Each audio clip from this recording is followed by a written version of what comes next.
इस बढ़ोतरी नहीं हुई है। इसका मतलब सरकार के इरादे स्पष्ट हैं कि इस बार जो ये वर्ष नियुक्तियों का वर्ष नहीं होगा। अगर नियुक्तियों का वर्ष होता तो कम से कम उन्हें बिल्कुल सही कर, इसमें गलत क्या है? मांग करिएगा। बिल्कुल बोल रहे कि बेरोजगारी भत्ता नहीं दिए तो कम से कम भैया योजना ही दे दीजिए 2500 रुपए। बिल्कुल, इसमें क्या बुराई है बताइए? आज भैया लोग भी तो घर चलाते हैं, वे भी तो कहीं ना कहीं मानसिक यातनाओं को झेल रहे हैं। बरसों बरसों तक कॉलेज में अध्ययन करते हैं, कोचिंग संस्थानों में अध्ययन करते हैं और फाइनली उनको जब सुविधा नहीं मिल पाती है, नौकरियां नहीं मिल पाती हैं, तो उनके पास भी एक हताशा भरा जीवन होता है। तो ऐसी परिस्थितियों में भैया योजना सम्मान भी मिलना चाहिए। कितना मिलना चाहिए वो राशि?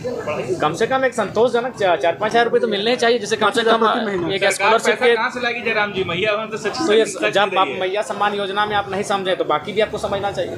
देखिए, मैंने पहले भी कहा, आज भी कह रहा हूँ कि ये जो बजट निसंदेह जो सरकार का एक योजना था मैया सम्मान, उसकी भरपाई हो जाएगी, क्योंकि लगभग बजट का 9 से 9.5% उसी में भुगतान किया जाएगा। और इस बार कृषि के लिए भी अच्छा बजट आया है। लेकिन ओवरऑल अगर नौकरियों की बात करें, नियुक्तियों की बात करें, तो स्थापना मद को आप देखें, उसमें विशेष बढ़ोतरी नहीं हुई है। इसका मतलब सरकार के इरादे स्पष्ट हैं कि इस बार जो ये वर्ष नियुक्तियों का वर्ष नहीं होगा। अगर नियुक्तियों का वर्ष होता तो कम से कम उन्हें अपने स्थापना मद की जो राशि है उनमें बढ़ोतरी करने की आवश्यकता थी।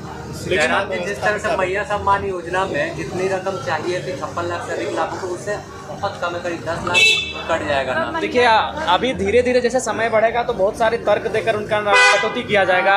उनके बहुत सारे ऐसे सरकार प्रावधान खोजेगी जिसमें कि जो लाभुक हैं, जिनकी संख्या शायद 50 लाख के आसपास है, उसे निश्चय ही कटौती किया जाएगा। जयराम जी, निशिकांत भी बोल रहे हैं कि झारखंड को इस्लामिक राज्य बनाया जा रहा है। देखिए, सबसे पहली बात, निशिकांत दुबे जिस क्षेत्र से आते हैं उस क्षेत्र में हम कभी रहे नहीं है, उतना उस परिस्थिति को जानते नहीं। झारखंड क्या है कि पूरा झारखंड एक नहीं है।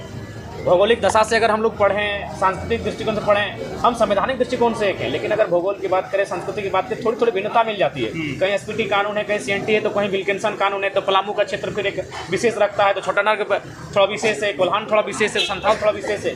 तो जब आप उस भौगोलिक स्थिति में बसबसाव करेंगे, रहेंगे, अध्ययन करेंगे, तभी उस विषय में हम कह पाएंगे। आपने कल सवाल युवाओं पर ध्यान नहीं दिया जा रहा है। हमें लगता है कि सरकार युवाओं को लेकर गंभीर नहीं है और